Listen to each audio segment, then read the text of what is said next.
جناب برکاتی صاحب، قرآن و سنت کی روشنی میں درود پاک پڑھنے کا جو حکم ہے اور اس کی جو فضیلت ہے، اہمیت ہے، برکات ہے اور جو معمول اکابر ہے، کچھ ارشاد فرمائیے۔ بسم اللہ الرحمن الرحیم۔ ان اللہ و ملائکتہ یصلون علی النبی یا ایہا الذین آمنوا صلوا علیہ وسلموا تسلیما۔ صدق اللہ العظیم۔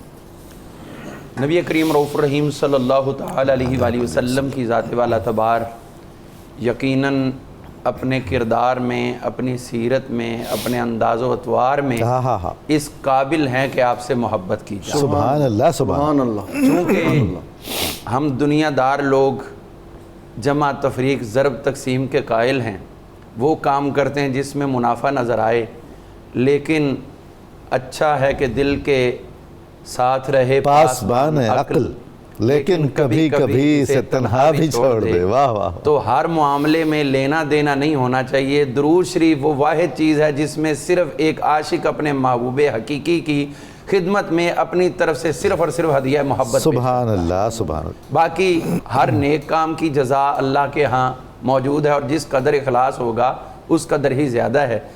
اور یہ درود مقدس ایسی چیز ہے کہ جس کے بارے میں اللہ تعالیٰ نے پہلے فرما دیا کہ یہ اتنا پسندیدہ کام ہے کہ میں اور میرے فرشتے پہلے ہی کر رہے ہیں۔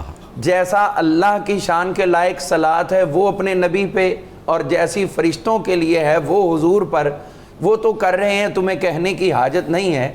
بلکہ اگر تم نہ بھی کرو تو ان کے اس عمل کے بعد، خود خالق حقیقی کے عمل کے بعد کسی اور کے عمل کی حاجت نہیں ہے۔ لیکن جو حضور نے فرمایا تھا خلقوا باخلاق اللہ، اللہ کے اخلاق سے خود کو متصف کرو، تو اللہ کے اخلاق کا ایک بہت بڑا مظہر صلاۃ علی النبی ہے۔ تو فرمایا یہی تم بھی اختیار کرتے جاؤ، اور اس کا تمہیں اجر و ثمر کیا ملے گا؟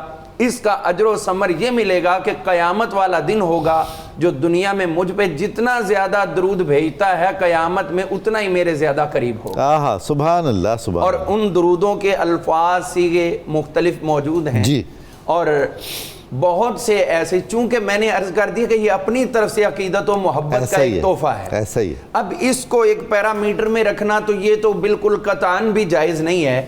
کوئی کہے کہ یہ وہاں سے ثابت نہیں ہوا، وہاں سے ثابت نہیں ہوا، لہٰذا جائز نہیں ہے، تو یہ پیرامیٹر اس میں تو چلتا ہی نہیں، کیونکہ محبت کا ایک انداز ہی الگ ہوتا ہے۔ اب دیکھیے حضور صلی اللہ تعالیٰ علیہ وسلم کے وصال باکمال کے بعد غالباً حضرت سیدنا عبداللہ بن عمر رضی اللہ عنہ ایک جگہ سے گزرے، اور گزرتے ہوئے سر نیچے کیا اور سواری گزر گئی، وہاں کوئی چیز تھی نہ کوئی ایسا معاملہ، لیکن اس کے باوجود لوگوں نے کہا بھی یہ کیا چیز، اچانک گردن جھکائی اور پھر اٹھا لی۔ فرمایا ایک موقع تھا میں اپنے محبوب حقیقی کے ساتھ یہاں سے سبحان اللہ، یہاں ایک درخت تھا تو اس کی شاخیں تھیں۔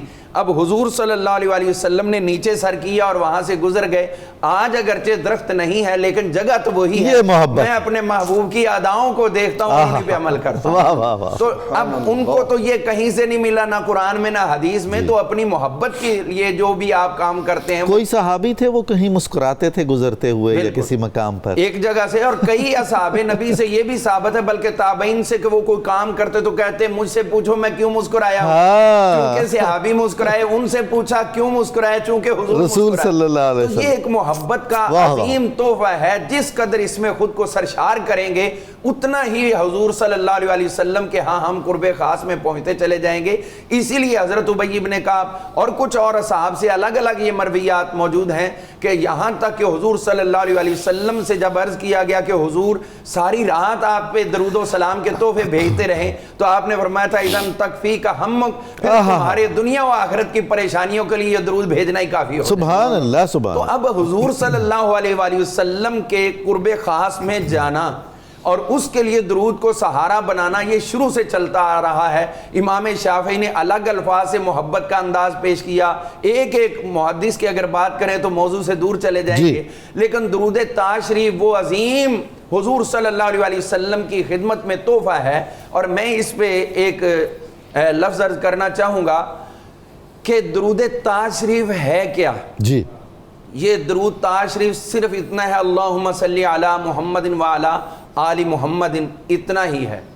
باقی صاحب التاج والمعراج سے لے کر آخر تک یہ تو حضور کے سب القابات ہیں، القاب ہیں۔ تو اب ان القابات کو دیکھیے کہ کیا وہ سارے القابات قرآن و سنت سے ثابت ہیں؟ اگر ہیں تو اس کا یہ مطلب ہوا کہ درود تو اتنا تھا، اب آقا کریم علیہ السلام کی ذات والا تبار اس قابل اللہ نے بنا دی ہے کہ جتنے بھی دنیا و آخرت کے اندر اچھے الفاظ اور القاب ہیں وہ حضور کی ذات کو پیش کیے جا سکتے ہیں۔ وَلِلَّهِ أَسْمَاءُ الْحُسْنَى، سبحان اللہ، اللہ کے لیے بھی اسماء الحسنہ ہے، تو اللہ نے اپنے محبوب کے لیے اسماء الحسنہ پسند کیے ہیں، اور وہ سارے کے سارے درود تاج شریف کی زینت ہیں۔ اور ہمارے ناظرین سامعین اس حوالے سے بھی خوشی اور فرحت محسوس کرتے ہیں کہ روزانہ جب صبح نور سننے کے لیے بیٹھتے ہیں تو پھر درود تاج شریف سب سے پہلے سننے میں آتا ہے۔ اور میں سوشل میڈیا پہ 2-4 دفعہ میں نے دیکھا تو مجھے یہ لگا کہ لوگوں کو پروگرام سے زیادہ درود تاج شریف سننے سے محبت ہے، اس لیے سٹارٹ میں دیکھتے ہیں تو بہت زیادہ ویورشپ ہوتی ہے، اس کے بعد لوگ اپنی مصروفیت میں چلے جاتے ہیں، لیکن اس شاہ کی یہ درود تاج شریف سننا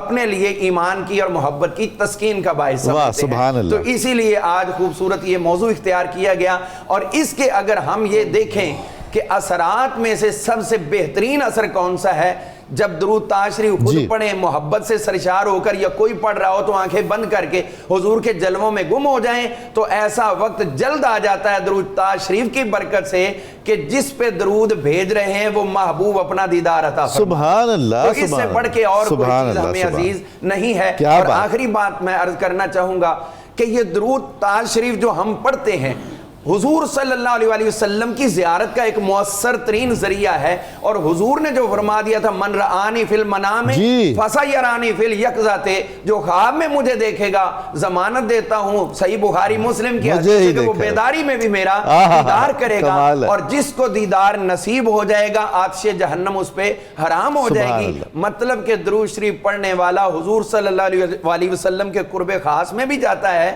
اور اس کے ساتھ ساتھ وہ جہنم سے بھی اپنی حفاظت کا سامان۔ بہت شکریہ، بہت خوب۔